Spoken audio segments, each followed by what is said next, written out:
नमस्कार, जय हिंद। कैसे हो आप सब? आई होप अच्छे होंगे। आज से हम लोग नए चैप्टर की शुरुआत करेंगे जो बिहार बोर्ड 11th का चैप्टर है। ओके, चैप्टर 3 है ट्रिगोनोमेट्रिक फंक्शन। ओके,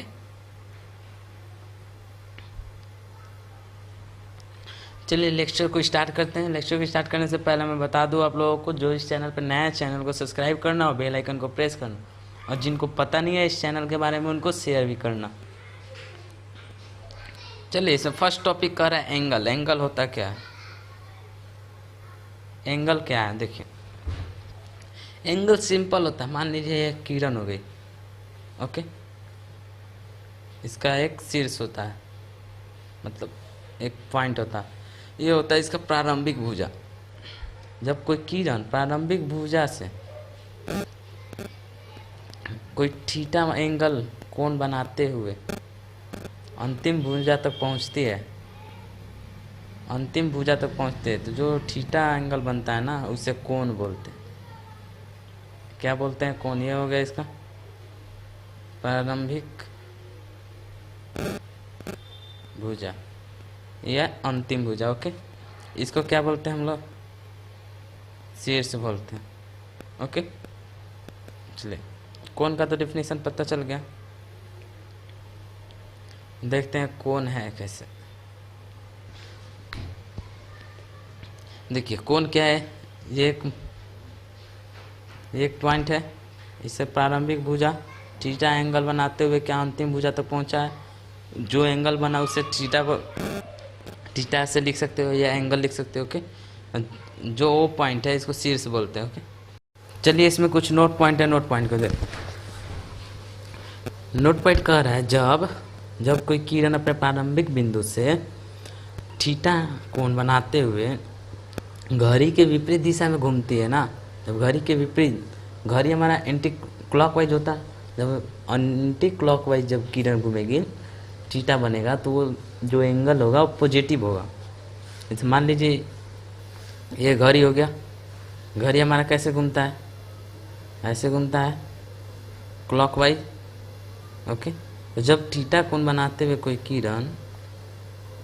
किरण ऐसे घूमेगी एंटी क्लॉकवाइज, तो वो जो एंगल बनेगा ना, ये कोण, ये क्या बनेगा? पॉजिटिव बनेगा। ओके, धनात्मक होगा।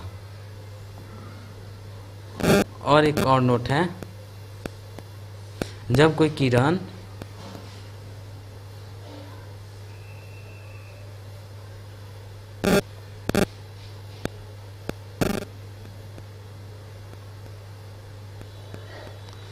कोई किरण अपने प्रारंभिक बिंदु से घड़ी की दिशा में जब घूमते हुए जब वो एंगल बनाएगी ना, जो एंगल बनाएगी वो कैसा होगा? ऋणात्मक होगा। ओके, दूसरा नोट पॉइंट वही कर रहा है। समझ में आ गया? जब एंटी क्लॉकवाइज होता है तो क्या होता है? धनात्मक होता है। तो क्लॉकवाइज होता है तो ऋणात्मक। Okay, clear? चलिए, अब नेक्स्ट टॉपिक है हमारा डिग्री। डिग्री क्या होता है? देखिए,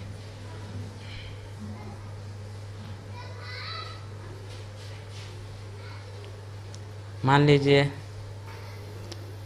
देखिए डेफिनेशन का होता है, जब कोई किरण अपने प्रारंभिक बिंदु से चलते हुए पूरा एक चक्कर लगा ले, पूरा एक चक्कर लगा कर अपने प्रारंभिक बिंदु पर आ जाए, तो जो एंगल बनता है ना, उसे क्या कहते हैं? डिग्री कहते हैं। जैसे मान लीजिए टोटल 360 डिग्री बनता है, पूरा एक चक्कर में 360 डिग्री बनता है। ओके, जब घड़ी की सुई पूरा एक चक्कर लगाती है तो 360 डिग्री का एंगल बनता है। क्लियर होगा? तो जो एक चक्कर में पूरा एक चक्कर लगाने में जो कोण बनता है ना, उसे डिग्री कहते हैं। तो 360 डिग्री, ये डिग्री हो गया। ओके, ओके, समझ में आ गया? देखिए, अब इसमें कुछ वैल्यू दिया है, जैसे 1 डिग्री बराबर कितना मिनट होता है।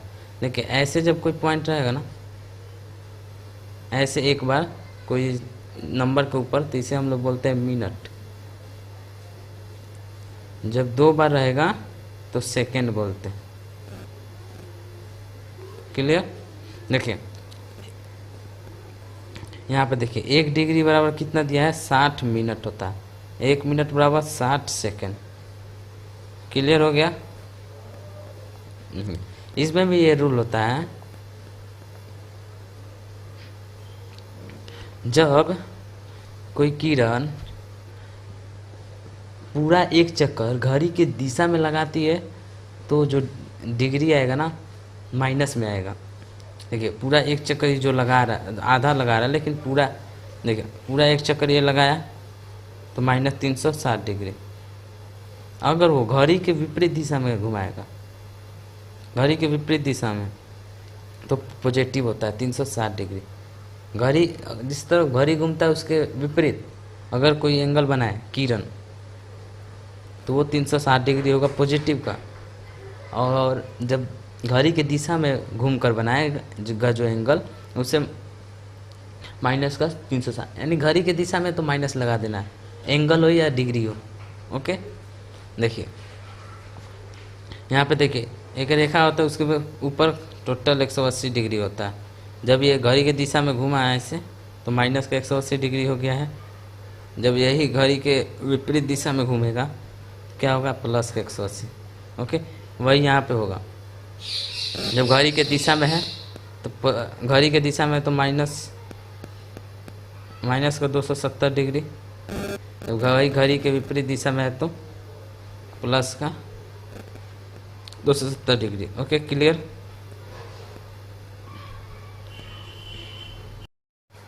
नेक्स्ट है हमारा रेडियन। रेडियन किसे कहते हैं? देखिए जब कोई वृत्त के अंदर की, जब कोई वृत्त के केंद्र से जितना त्रिज्या वाले, अब कोई कितना भी ले लो, 10 सेंटीमीटर त्रिज्या, 20 सेंटीमीटर त्रिज्या, 1 सेंटीमीटर त्रिज्या वाले, जितना त्रिज्या होगा उतना ही चाप होना चाहिए। चाप किसे कहते हैं? देखिए 2 त्रिज्या ले लीजिए, 2 त्रिज्याओं के बीच में जो एंगल बनता है ना, ये जो इतना दूरी, इसे हम लोग चाप बोलते हैं। तो मान लीजिए त्रिज्या, वृत्त के अंदर त्रिज्या तो समान होगा।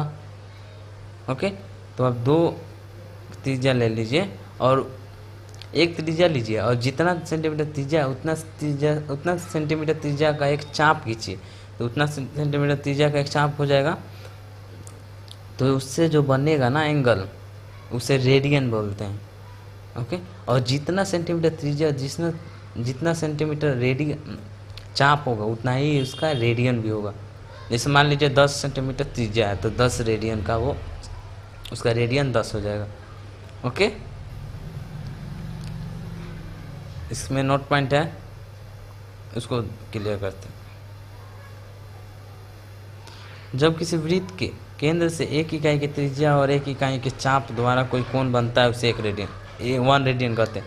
यहीं पे 2 इकाई की त्रिज्या, 2 इकाई के चाप बनेगा तो 2 रेडियन, मैंने बताया अभी। नेक्स्ट देखिए, जब 1 इकाई के चाप द्वारा बना कोण घड़ी की दिशा में घूमता है तो वो ऋणात्मक होता है। देखिए मैंने अभी भी बता दिया, इसमें भी वही होता है। जब ये घड़ी के दिशा में घूमेगा ना, मान लीजिए हो गया, जब ये घड़ी के दिशा में घूमकर एंगल बनाएगा, ये ए पॉइंट हो गया बी। जब ए से बी घड़ी के दिशा में हो रहा है, बी से ए नहीं बोल रहा है, ए से बी बोल रहा है। तो ए से बी जब होगा तो ये जो रेडियन होगा माइनस में होगा, माइनस रेडियन। और जब घड़ी के विपरीत दिशा में होगा ना तो प्लस का रेडियन होता है।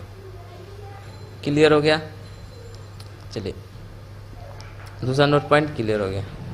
तीसरा नोट पॉइंट देखते हैं, जब 1 इकाई के चाप द्वारा घड़ी के विपरीत दिशा में कोण बनता है तो वो धनात्मक। अभी बता दिया, जब घड़ी के विपरीत दिशा होगा तो धनात्मक, घड़ी के दिशा में होगा तो ऋणात्मक होगा।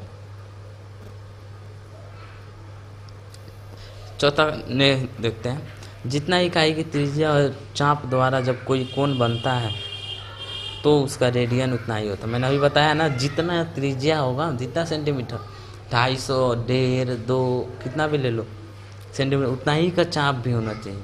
तो उससे जो एंगल बनेगा ना वो कितना होगा, उतना ही रेडियन होगा। क्लियर? चलो जी। आगे देखते हैं। Measurement of radian, sorry radian, relation देखिए डिग्री और रेडियन के बीच। इसमें वैल्यू है केवल, देखिए पाई का वैल्यू तो आप जानते ही हैं, सिंपल 180 डिग्री होता है। 2 पाई से गुना कर दिए जो से 360 डिग्री। देखिए जब घड़ी के पूरे एक चक्कर लगाने में 360 डिग्री का एंगल बनता है, तो हम उसे क्या कह सकते हैं रेडियन में, वो 2 पाई रेडियन है। ओके, देखिए ऐसे जब वैल्यू रहेगा ना, पाई, 2 पाई, पाई बाई 4, ऐसे वैल्यू क्या होते हैं, रेडियन होते हैं। ऐसे वैल्यू रेडियन होते हैं। चलिए वहीं पाई का मान 180, 2 पाई का मान 360 डिग्री, तो वहीं पे हम लोग पाई रेडियन भी बोल सकते हैं, 2 पाई रेडियन बराबर भी बोल सकते होंगे। पाई का एक और मान होता है 22/7, ये तो आप सिंपल जानते होंगे। हाँ, अब फॉर्मूला आ गया, देखिए 1 रेडियन बराबर 180 पाई होता है। 1 रेडियन बराबर 180 पाई होगा। ओके, मान लीजिए आपको दे दिया 20 डिग्री, डिग्री दे दिया, आपको बोलेगा रेडियन में चेंज करिए, तो 20 जब डिग्री दे देगा ना, तो इसमें आप 180 बाई पाई से गुना कर देना, रेडियन में हो जाएगा। वही आपको 20 रेडियन दे दिया, तो आपको बोलेगा डिग्री में चेंज करने के लिए, तो आप इसको पाई बाई 180 से मल्टीप्लाई कर देना, तो आपको किस में हो जाएगा, डिग्री में। ओके, चलिए नेक्स्ट देखते हैं। इसका निकटतम वैल्यू होता है कुछ 57 डिग्री 16 मिनट होता है 180 डिग्री बाई पाई का।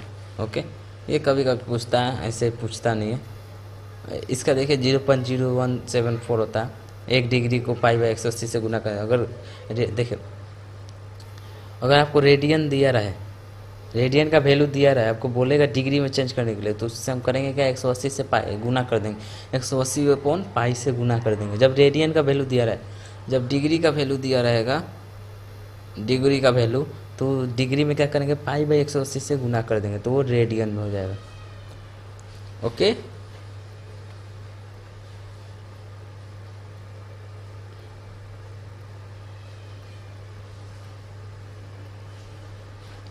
क्लियर हो गया। यहाँ पे जो मैंने बताया अभी, 1 रेडियन बराबर 180 पाई, ये देखिए कहाँ से आया, पाई बराबर क्या होगा 180, 180 पाई रेडियन बराबर 180, तो 1 रेडियन बराबर कितना हो जाएगा, 180 अपॉन पाई। ओके, तो 180 से नहीं, पाई बाई 180 से, ये जब रेडियन दिया रहा है ना, तो ये फार्मूला लगाना आप, ये रेडियन और डिग्री दिया रहा है तो आपको ये फार्मूला लगाना। ओके, चलिए इस लेक्चर को हम लोग यहीं पर समाप्त करते हैं। अगले लेक्चर में हम लोग इसके आगे के टॉपिक को देखेंगे। ये पार्ट 1 था। ओके, बिहार बोर्ड जो हमने 11th का सिलेबस के ट्रिग्नोमेट्रिक, ओके ट्रिग्नोमेट्रिक फंक्शन के हमने कुछ टॉपिक को देख लिया।